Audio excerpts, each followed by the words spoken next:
Anyayoshita, other women, api, certainly, alankrita, ornamented, kanta shakha, with their husbands and friends, varuthasha, in large numbers, yasham, of them, brajadbhe, flying, Shritikantha, O blue-throated one, Manditam, decorated, Nabha, the sky, Vimane, with airplanes, Kalahamsa, swans, Pandubhi, white. Translation. O never born, O blue-throated one, not only my relatives but also other women, dressed in nice clothes and decorated with ornaments, are going there with their husbands and friends. Just see how their flocks of white airplanes have made the entire sky very beautiful. Purport. Here, Lord Shiva is addressed as Abhava, which means one who is never born.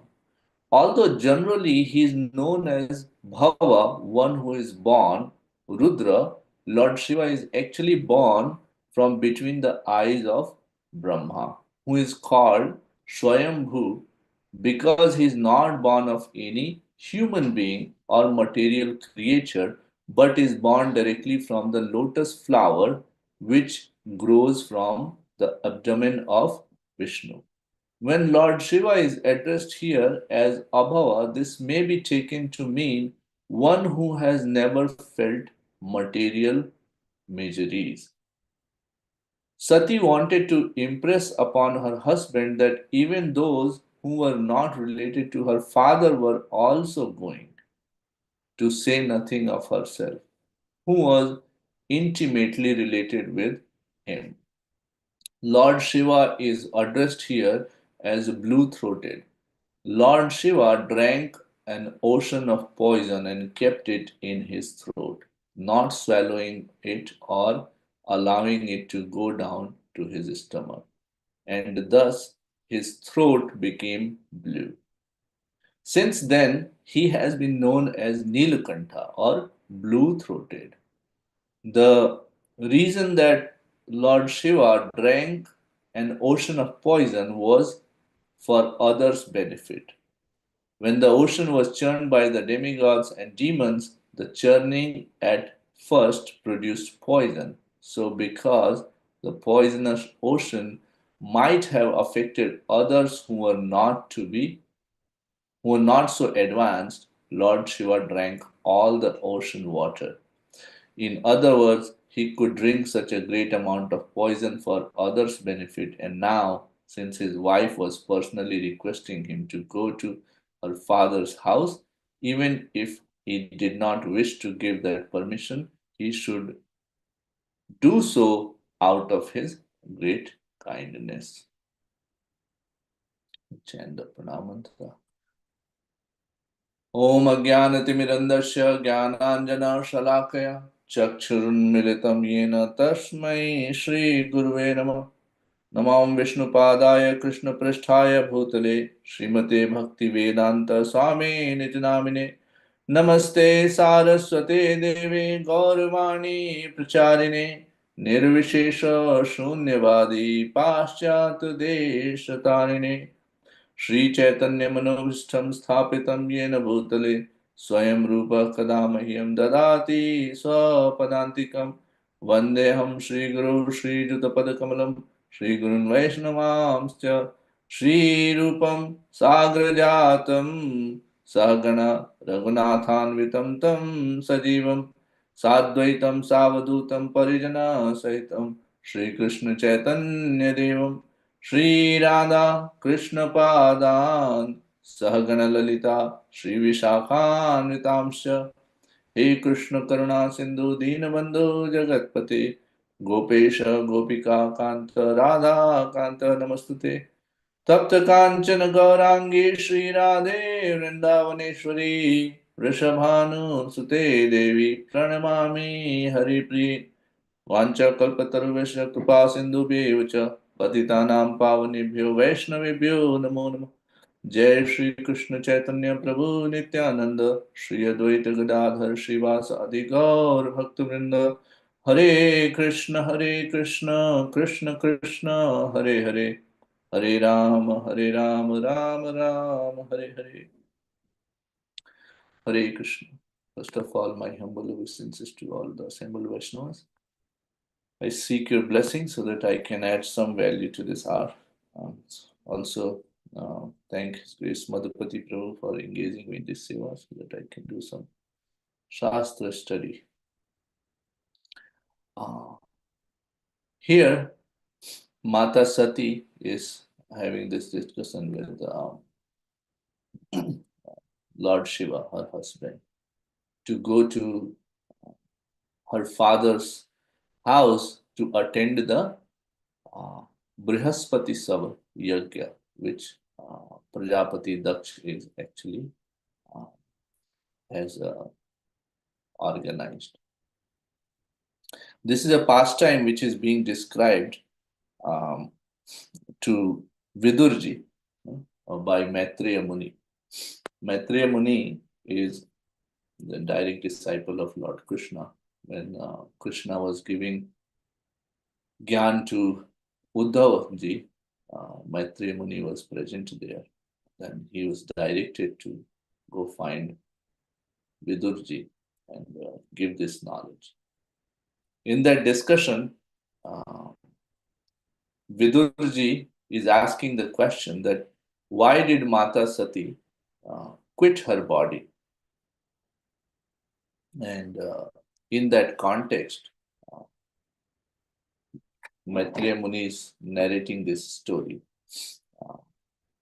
that first what happened was that Lord Shiva was actually meditating on Bhagwan, and when Prajapati Daksh entered the arena of Yajna, that was an earlier Yajna which was being performed, where all the Devtas, Brahma, everybody was present. Prajapati Daksh felt offended by Lord Shiva that he did not pay him respect because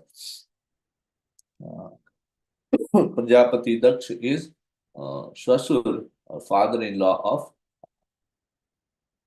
Lord Shiva. That is, this offense felt by Prajapati Daksh, we have already discussed, is wrong on many accounts.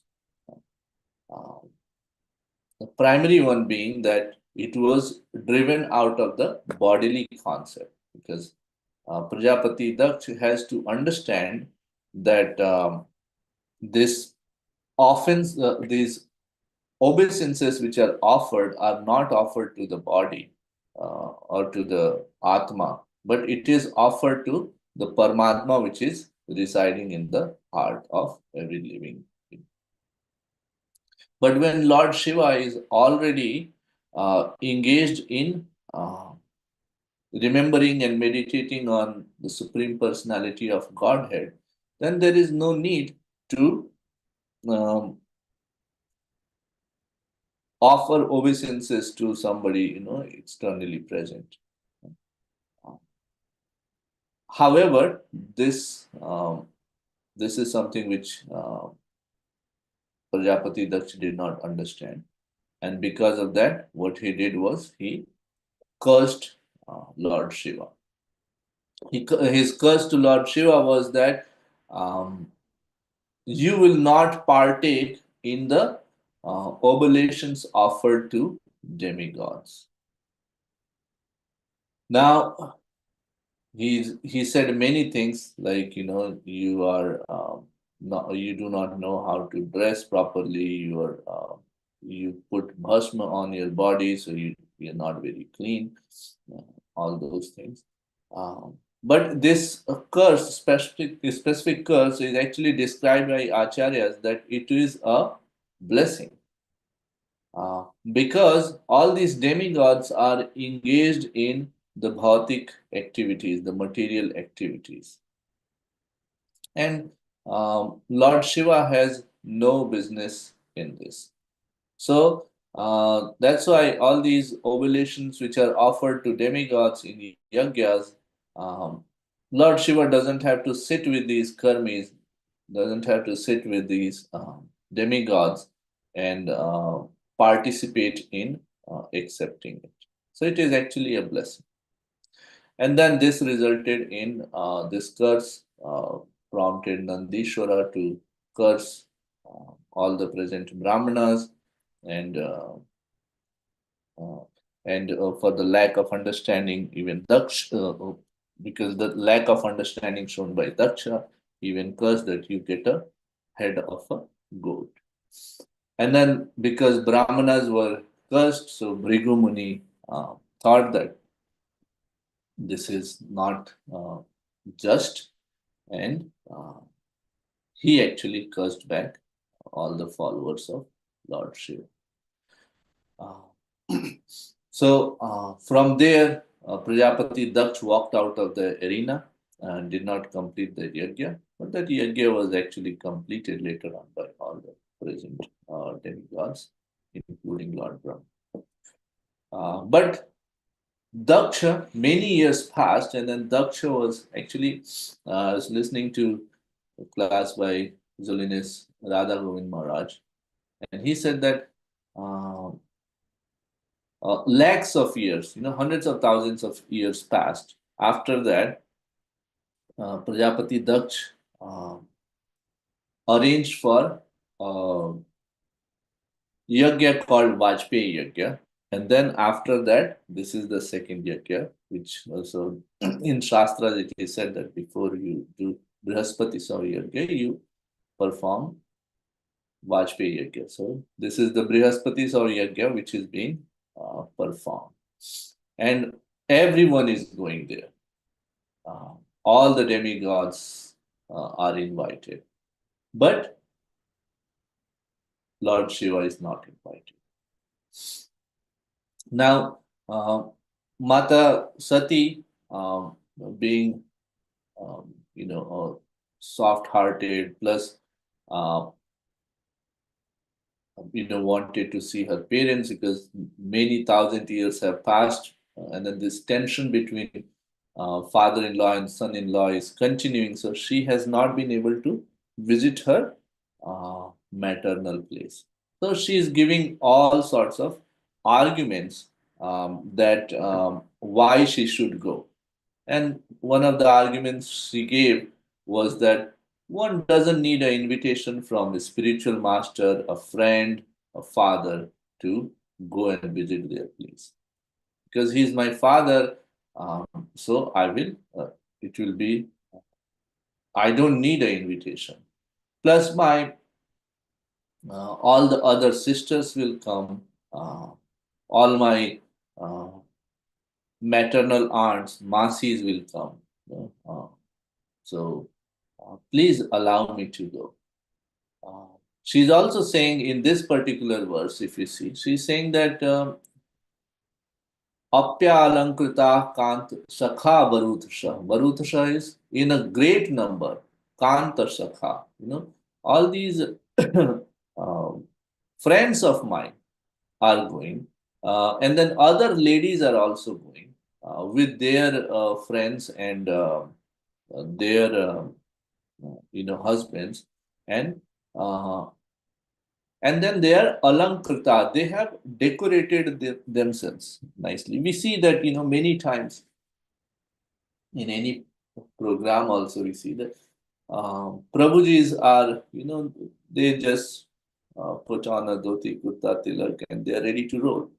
But Matra Shaktis, they like to discuss among themselves that what are you wearing, what are you wearing, and then let's wear this, and then they kind of have some matching, some contrasting dresses and then ornaments, and then they like to present themselves. We can say this way. So Mata Sati also wanted to do that. And then she's saying that, those who are not related to my father are going, so we are related. So we must go. We should go. And in that account, she is saying now two things, which is very interesting. Uh, First word she is using to address Lord Shiva is Abhavam, you know, never born, Abhava. We see that in Purport Srila Prabhupada is explaining that. The Lord Shiva is actually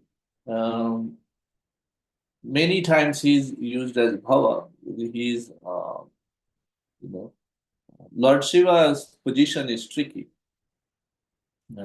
Actually, in the process of creation, it is described in the third canto, in second canto, that when Lord Brahma is doing the creation and then he creates, is performing this creation, um, he first creates four Kumaras, you know, and then those four Kumaras he orders them to go and then um, create progenies in this world. But four Kumaras say that no, they are liberated souls, so they do not want to partake uh, in this creation process. So they walk out. Now this is something which causes a lot of anger in uh, Lord Brahma, and because of that uh, anger caused, which Lord Brahma tries to control, in between his eyes, from a third eye place kind of thing, Lord Shiva appears, who is known as Rudra, and he's anger personified, or we also say that uh, he's the master of the mode of ignorance, um, and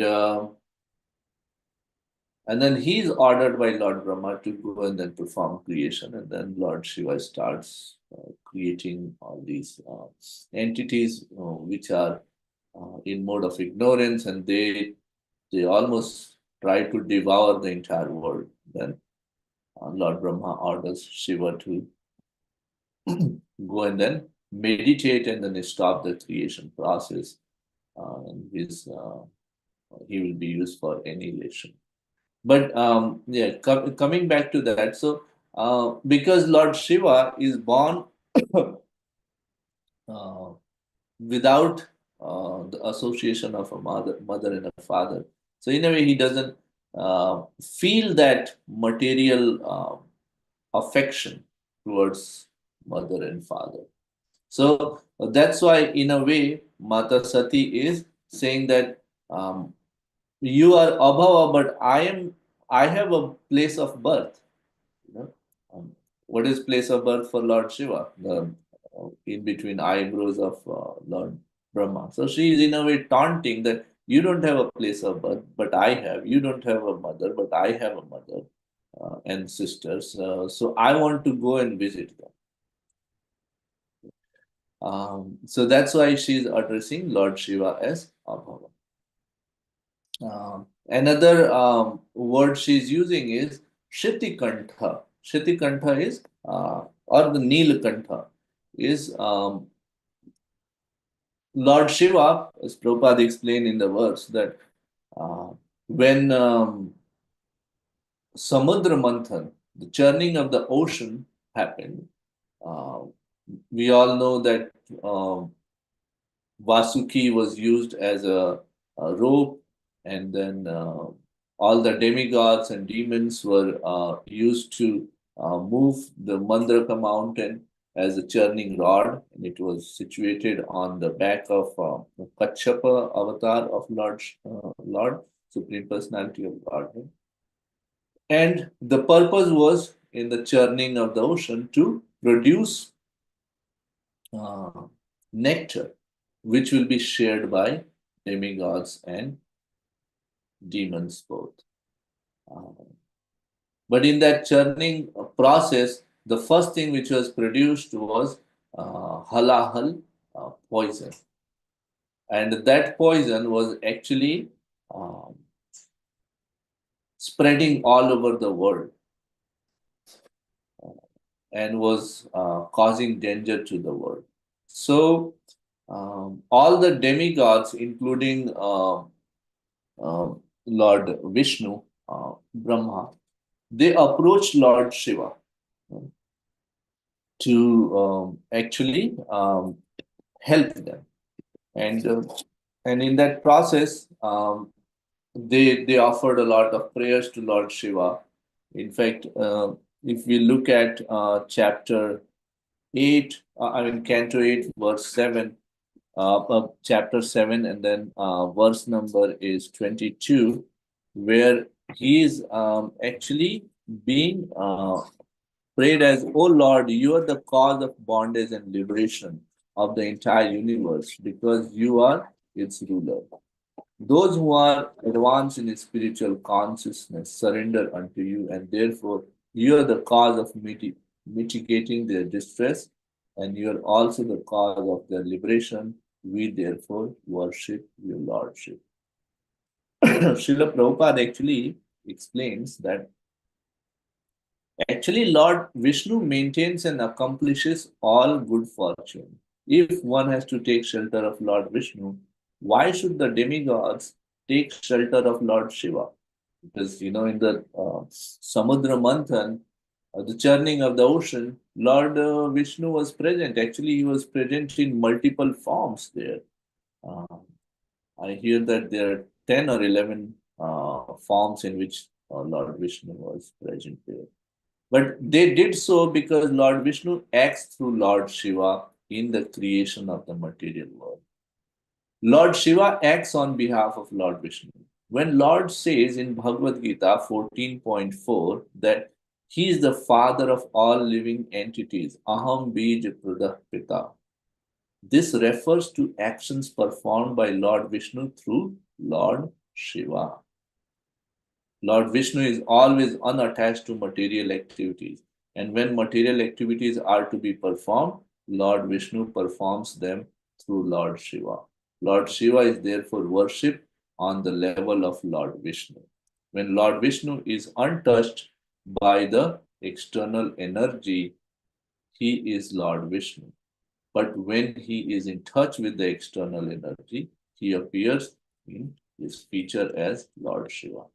So, actually, there is no difference between, in a way, there is no difference between Lord Shiva and Lord Vishnu.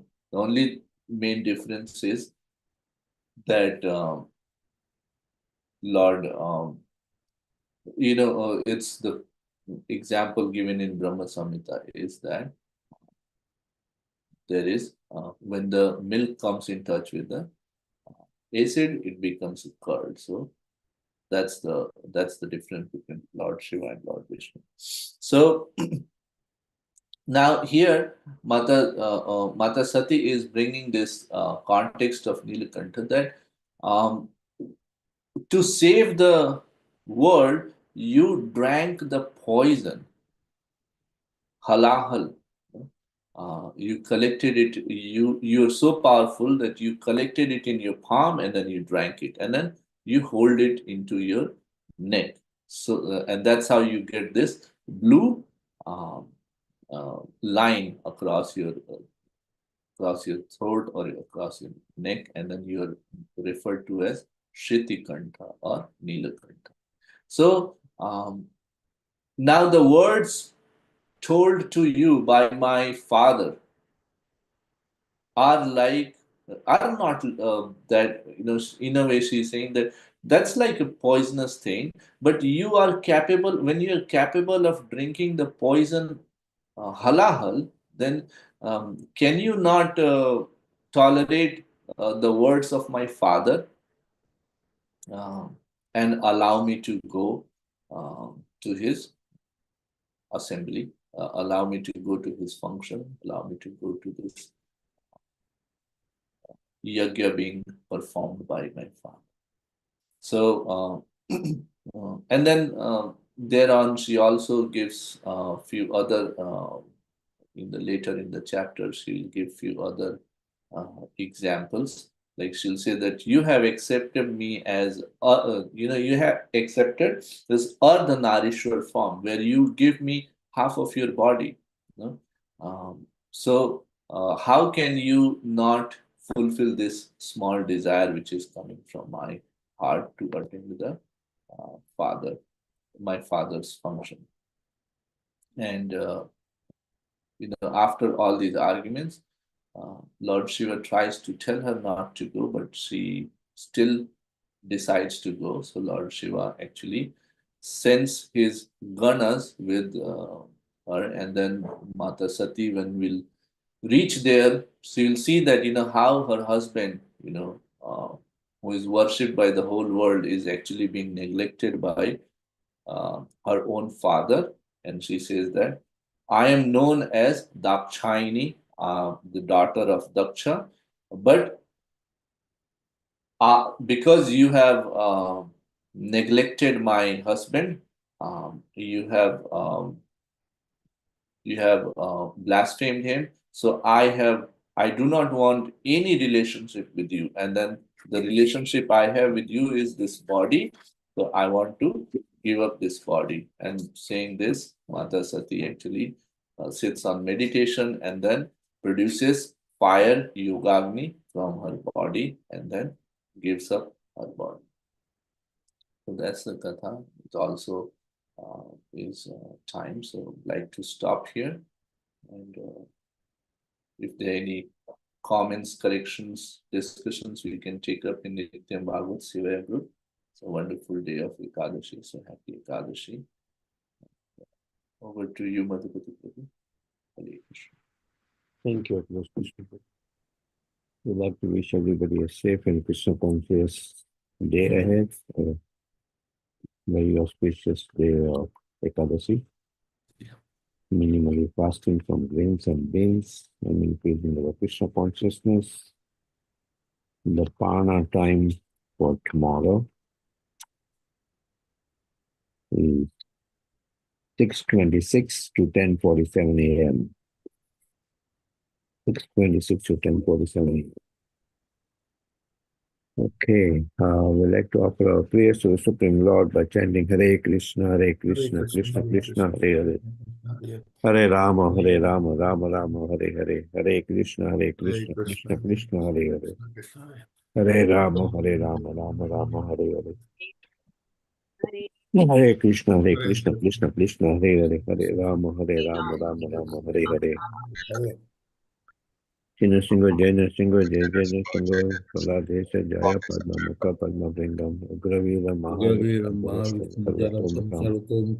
Narsingam, Vishanam, Badram, Nityam, Nityam, Bhaviyam, Singh Bhagwan ki Jai, Prahlad Maharaj ki Jai. Also, there is Ekadashi Kirtan in the evening today at the temple from 7 to 9 p.m.